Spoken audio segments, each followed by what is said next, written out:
So you're telling me that Endwalker is 30% larger than that? I mean, wow, what the hell? I just finished Shadowbringers 2 hours ago, and wow, what an immense expansion in every way.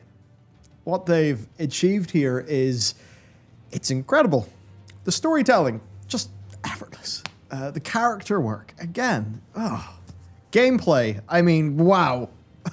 Where they ended up taking the gameplay. And lore. Oh, there is so much to talk about with Shadowbringers. After a long time fighting for light, it seemingly becomes our enemy. Wild things ensue, and this is the expansion that managed to take us to another world, the expansion that involves time travel, perhaps an alt timeline, and a shed load of cosmic lore. Yet somehow it's able to tell all of this stuff in a way that is completely rooted in character growth and is actually approachable, understandable. The sights, the sounds, the spectacle, the music, their take on the light, how that's evolved. Even the setup in Heavensward. I get why Shadowbringers is talked about the way that it is. As for my take on the light, well, let's keep the lights on with Boxu, today's sponsor. It's the best place to get a slice of Japan each month, and 10% off with my code down below. That's up to $47 off. Their boxes give you a real fun journey through top-notch Japanese snacking. Like, they literally ship everything from Japan, and they even partner with snack makers to make some pretty damn cool, unique treats. It's a perfect gift, and you may even win tickets to Japan, because Boxu have a giveaway open to anyone who is subscribed before December. Now, to get yours, and of course the 10% off link up to $47, hit up our link down below, and hey, you might even get some tickets to Japan. Box is a bunch of fun, makes for a fantastic gift, and the link is down below. Thanks to them, and let's go. I almost had no idea where to begin this because it's such an expansive expansion. But I think Heavensward is really the place to begin this video because patch 3.4 is what introduces us to the Warriors of Darkness. Of course, little at the time did we know that that basically is the role that we would end up fulfilling, right? And of course, the character of Ardbert, who really is you from the first. Oh yeah, and that whole thing, you know, the reflections, the source, it kind of lingers around in your head after 3.4. You think about it, but it doesn't end up being that relevant because then you're doing Stormblood. And then when they actually bring it fully into the game, they do so in a way that just makes it feel so grounded and approachable. Here I am. There's time shenanigans going on. I'm traveling between two different worlds, and yet it all feels completely grounded and reasonable. And with Ardbert, I mean, that is a character they set up in Heavensward, like an expansion and a half ago, because it was late Heavensward patch content. And I know the idea of setting up a character in advance is, of course, not a super crazy special thing. It's just that it was done so damn well in Heavensward. And of course, at that time, it was all rooted in our search for Minfilia. Obviously something that comes back into Shadowbringers, and that itself is something set up at the end of A Realm Reborn. And you really get that sense with FF14 that just everything is relevant. Things don't go nowhere. They have a plan. And it just feels great. You really are just... It's just that way where it's one big story. It's not just a one-shot expansion, a one-shot expansion, a one-shot expansion, and a few lore ties to tie them together. No, it is one big goddamn story, and it just feels great. And I mean, come on, I'm recording this a few days before Endwalker comes out. Now, with all of this setup, really it does revolve around Ardbert. And I loved how they ended it in 3.4. I especially loved his voice acting. You could get a real depth of emotion in that performance. And suffice to say, the way that is all handled in Shadowbringers is, it's just quite beautiful. And it's such a great narrative device, the setup where, the Warrior of Light goes to, well, I suppose Warrior of Darkness, to turn in for the night. That's where you have your conversations with Ardbert. You get to learn about his responsibility, his struggle with all of it. And of course, how that then ties into the end of Shadowbringers. You know, that moment where the guitar riff decides it's time to come, and whew, it's so strong. It is so strong. It makes it all feel so rich. And I think it's just that level of immersion. Knowing that they have a plan, that time isn't wasted, that things are always set up and paid off, that all of the basics are essentially executed excellently. It's like when you're safe in the knowledge of that, you're so much more able to just be completely immersed and completely invested in the story. And that's why they pull something off that I think traditionally is pretty hard to pull off. So if you're going to tell me that, hey, you're kind of going to an alt world of the one that you were on, or that's one way you could read all of the stuff, of course, with, with the reflections, the source, the explanations of all of that, they could feel quite technical. They could all feel rather alienating, hard to understand. But because of all of this excellent setup, they are able to effortlessly introduce you to a completely new world. One where Mikute go by a different name. One where chocobos are not the default mount. One where everything's just a little bit different. And where a cosmic force has completely taken control. With, of course, the flood and how they deal with the light. And these could all be really big, alienating concepts, right? Big asks, saying, hey there, the people you know are, are the factions, etc., that you know aren't here. It's a different world. And to be able to actually get people invested into that. A lot of times when a story does this, people say, oh, you've jumped the shark, or, you've went really deep into your expanded material or your transmedia stuff. I know people even found that for Halo and Gears of War. They even managed to run foul of that. But it's just so damn well done here. And it actually means that the first doesn't feel like some throwaway world. And of course, that's all because you're a total fish out of water when you first arrive. And the way that they introduce you to this world and have you explore this world is entirely rooted in character. And of course, in characters that you really, really do care about.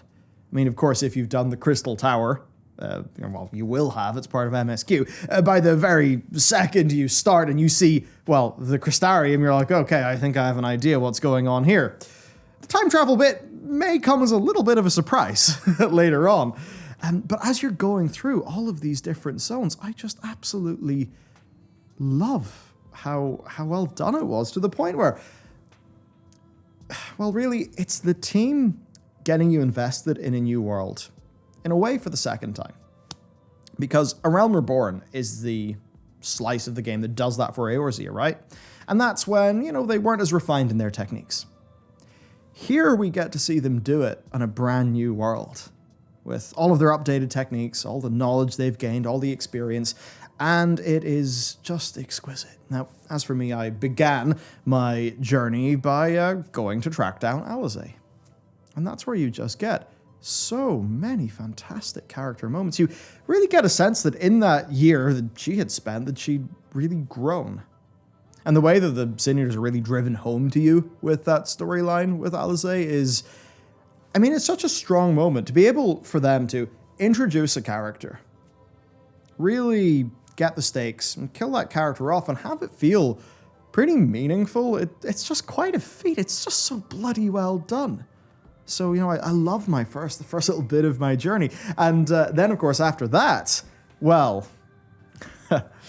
meeting Alphino, Eulmore, I love what they were able to do with Eulmore. You get that looming sense that everything is so wrong. Of course, you don't really know how bad Vothri is at that particular time. But Vothri, it's great because he managed to be such a fun villain in so many ways, because there's the very obvious, societal commentary that's going on. And you know what? It doesn't need to be subtle. When it's big and it's obvious and it's fun, it is just that, actually. Sometimes an exaggerated portrayal is just fun to engage in. So the initial foray there is, it's just, at the end I was in this situation, I'm like, man, I thought that would just be, a little bit shallow, a little bit quick, but no, I actually found myself being really invested there. And again, once more, that's possible because I care about Alphino. I care about the twins, right? See if any harm comes to them and Endwalker. Of course, then, when we return, we go to our first dungeon. Man, what a dungeon. I mean, through the burn and Grimlet Dark, like, I got this sense of, holy shit, these dungeons are getting good. Talk about them later, but man, Shadowbringers dungeons are so good. And then as we move on from there, really it's just that thing where everything is rooted in character, right? Every new zone, because of course the whole thing is you're tracking down the Scions, you're, meeting Thancred, and man, does he get such a great time in this expansion. Y'shtola, Uber Danger, what a fellow he is. And exploring every zone with these characters. And to the point where the Scions are assembled again. And for the Scions to be assembled and taking to the field together, it's cool. The sense of camaraderie between all your characters, I mean, I suppose that really is the core of a Final Fantasy game, isn't it? And, well, surprise, surprise, they really do achieve it here. But I just loved the diversity of the zones. I mean, seeing all the Fae folk, of course, super fun. A little bit extra fun, given, what part of the world I'm from. So that was all just really cool, really exciting. Then, of course, Lahi. Oh, what a zone! What a zone! That Judy in the Sunken Temple, and then even the lore with, I've forgotten the name, the Buns, and also the Blessed. Great lore. And then, of course, I'd almost forget Yulmore coming in as a big threat, right? Ranjit. He might not be the most sort of deep villain in the universe. He does have his own little tragic backstory. But, man, he's just a really fun villain, actually. So, man, you just feel it as you go through this. And what I really found, what really amazed me was like, holy shit, it keeps on going. It just keeps on going. You know what I mean, right? Like, there's so much content. And the pace is always just so good.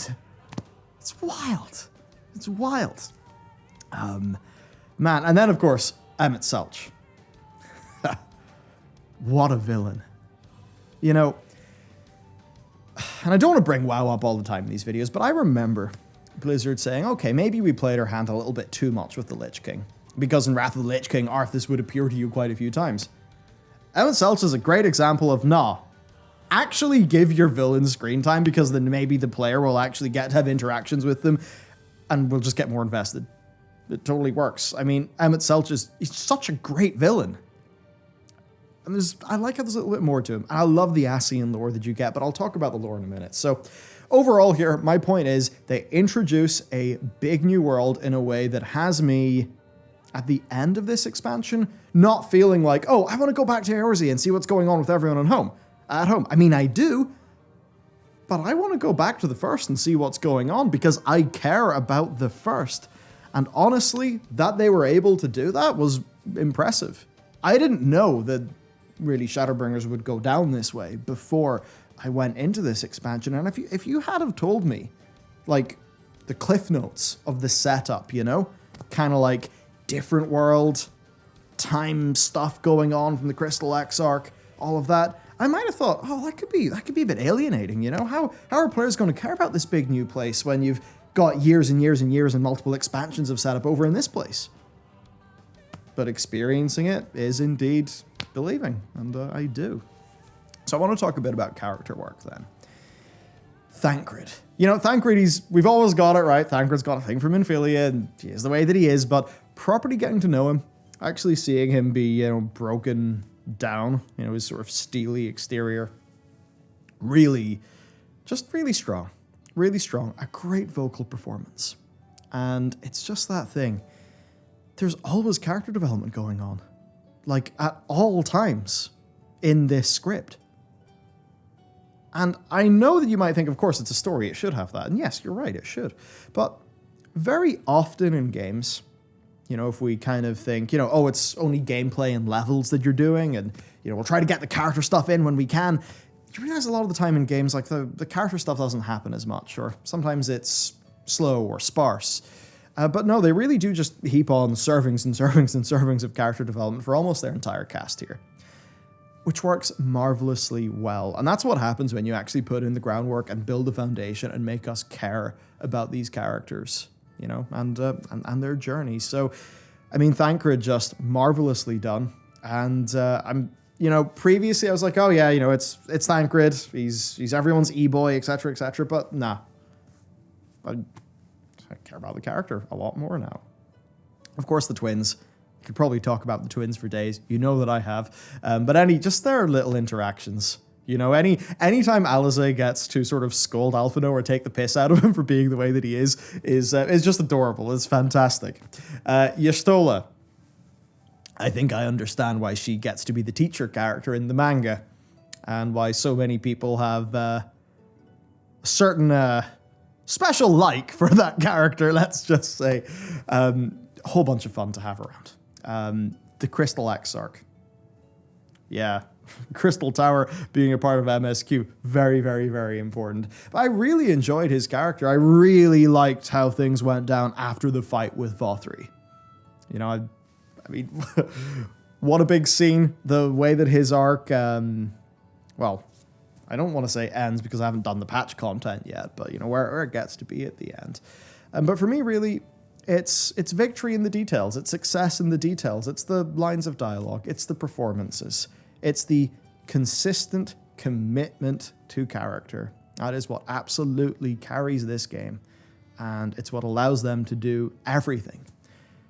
And that really is the strength of forming the Scions in Realm Reborn and having this be your story as a member of that organization with that cast of characters. And sure, the cast will expand and contract with the various different expansions, our Emmerichs, our Hiens, but having it around that core cast, it's just so powerful because it means you can take that group anywhere, I think, and find success. Because no matter what, the player is always going to be rooted in the bonds the characters share with each other. That's the important thing. That's the foundation. That's the thing to learn. Vothri. Vothri's so enjoyable. He's so enjoyable as a villain. I love it. Of course, gets a little bit more creepy toward the end with Vothri, but he's just so much fun. You know, obvious commentaries, etc., etc., etc. But yeah, Vothri and Ulmor, I know that they're not the primary villain, but I thought they were just so much fun to have around. And I really like how within Ulmor, you know, the characters, like the, well, in the source, they'd be Mikote, you know, that couple, right, that, you know, you and Alphino end up, you know, trying to work for at the very start. I really like just the little bits of their development. It's not the most in-depth, complex stuff, but they go the effort of doing it. And they do it well. You know, even within the kind of 2-bit villain, you could almost say at the start where it's like, oh yeah, the you know, literal fat cat. I mean, literal fat cat, rich people, basically preying and exploiting the poor. Could have been very easy to have just done that very quickly and simply. But no, actually, after you kick Vothri out in a duty that, again, by the way, super fun, those characters are all treated like real people. Real people with motivations and desires and responsibilities, and that's just what, well, makes that moment where, you know, the people of Ulmor and the people, even the exiles, all of the groups that you've helped across Novrent, when they all come together to help build the massive Talos, it just makes that such a satisfying moment. And I guess that's one of the crazy things, because between meeting all the Scions again, having all the great stuff going on, like, say, the Fey folk, the culminations, the various different zones, the emotional, like, pacing of this is just so solid. It really is incredible. On the topic of content, then, I just want to say the duties are great. I mean, especially the temple. That temple duty was awesome. And sure, it didn't have the most complex puzzles in the world, but it was just really fun. It was really thematic. It was immersive. So I love what they're doing with the duties. Then in terms of bosses, great bosses the whole way through. The Vothri fight, oh man. I mean, the dungeon that preceded that. You start up, you're walking up a big rocky dude, and then suddenly you emerge into I mean, it's almost like technological looking, the way the light is forming, and it's just beautiful. It's just beautiful, and the fights are great. And man, that ending fight. There's those bits where you're like, I don't know what's going on, but fuck it, this is really cool. Hopefully I don't die. I'm going to hit my buttons and enjoy the spectacle. Just an incredible fight, an incredible finale. The actual quality of the content was stellar. This team is going from strength to strength. From the start of Stormblood to the end of Stormblood, you can see the dungeon quality. I think in general, for me anyway, I felt the dungeon quality increase, at least in the limited capacity in which I was doing dungeons as a part of MSQ. And that continues here. Of course, the trials have, I think, pretty much always been great, especially lately. But once again here, the trials are just fantastic. So, the story, beautiful. The content, incredible. The pacing, incredible. I mean, it's like top marks in every category, including music. Oh, Soken has done one hell of a job. I love how experimental the music is here. Fitting for you going to another world, right? And as much as people like meme on Lehi, I love that track. I love going in that zone. The melody in that track as well. Of course, I now get why everybody is listening to the boss fight music on Spotify. I get it. It's great. Those boss fights are just so elevated by the music. And then especially as you get onto the end. Oh boy. When you and Ardbert truly team up at the end. Guitar riff starts. It's a big moment. It's a big moment. And Soken's score it just elevates everything, doesn't it? It's just, this game's the complete experience. It's the complete experience. You're getting everything. MMO fights that are fantastic. Classes, jobs that are really fun to play. Story it's the best in MMOs, from what I can tell. I get why people are saying Shadowbringers is the best of JRPGs as of late. And, I said, oh, this is peak video games whenever I finished. One of the first responses was, almost peak video games. Just wait to 5.3. So I've got it coming. This was an absolute goddamn pleasure. It was a treat. It came at the right time too. I've had a few rough little things going on that I've not particularly shared, online or whatever. And I'm very glad that, certainly let's just say, you could say, I needed something this good. You know what it's like, right? Sometimes things are a bit iffy. Good video game comes in and just, keeps you held together for a bit, right? So, it did come at a really great time for me. And I get, you might say, well, oh, okay, that means that you're not really being objective here. I mean, number one, this was never an objective review. This is my impressions, 2 hours after finishing it. But, I think that regardless of where I came to this personally, it is pretty much exquisite in all counts. I even like the fanfare and the default battle music, and I know some people found them to be a bit discordant and grating, but I just really appreciated how just ballsy and out there they went with the score. This game's got such a voice. It's got such an identity. And I guess then to finish in the lore, and I'll do this quick.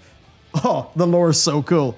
I absolutely love the lore. The end. I need to talk about the spectacle. God damn it, the video's going to be going on forever. Sorry, John. When you see the Asian city at the end, oh my god. It's... yeah, you're in all the different Rapture. I don't want to be reductive. Of course, Rapture's going to come to the mind. Come on, city under the sea. But the way that you see the shades, and the way that humanizes Emmett Selch and the other assets, obviously deplorable, but the way that it humanizes them, the way that you can understand them. That conversation with his friend when you're basically waiting at I think what's called the DMV in America, it's a really good conversation. And, oh, man. Yeah, so just that thing of spectacle. It's what they fucking nail.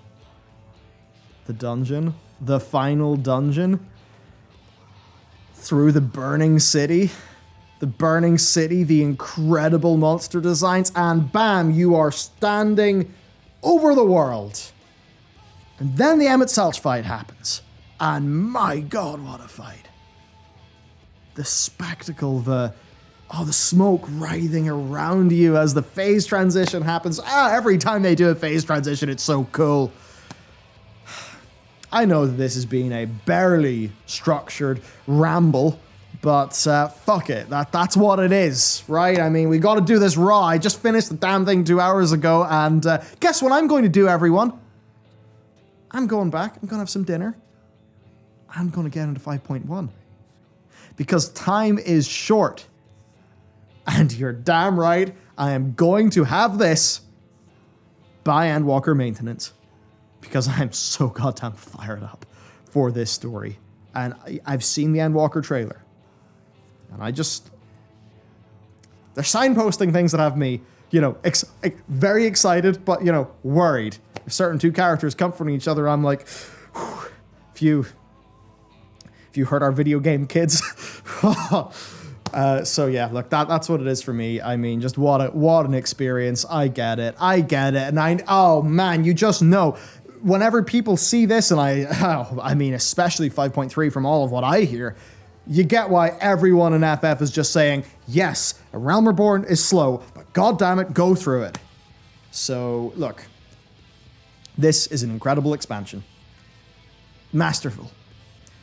For me, I do think it's number 1. Heavensward is number 2. They're both in the upper echelon. Stormblood is a bit below that, but it's still doing pretty damn good. It's still hitting above par, especially when you get into its MSQ. You know what? A special mention to the ending of A Realm Reborn, because it's right up there at the very top. That is that glimmer. That's that glimmer at the very start of this game where you realize, well, the very start, you know what I mean? You just realize, wow, these people are going somewhere. This development team has got it. And they sure do. Okay, I think I have some patches to play. And I think I have Endwalker to get ready for. Maybe you do as well. So have a wonderful day. A thank you to Boxu for stepping in to support this channel. It's been awesome to have him. You can check out their link down below and get some tasty treats and perhaps even a ticket to Japan. All right. Have a wonderful day, everyone. Thank you so much for listening in, and I'll see you next time.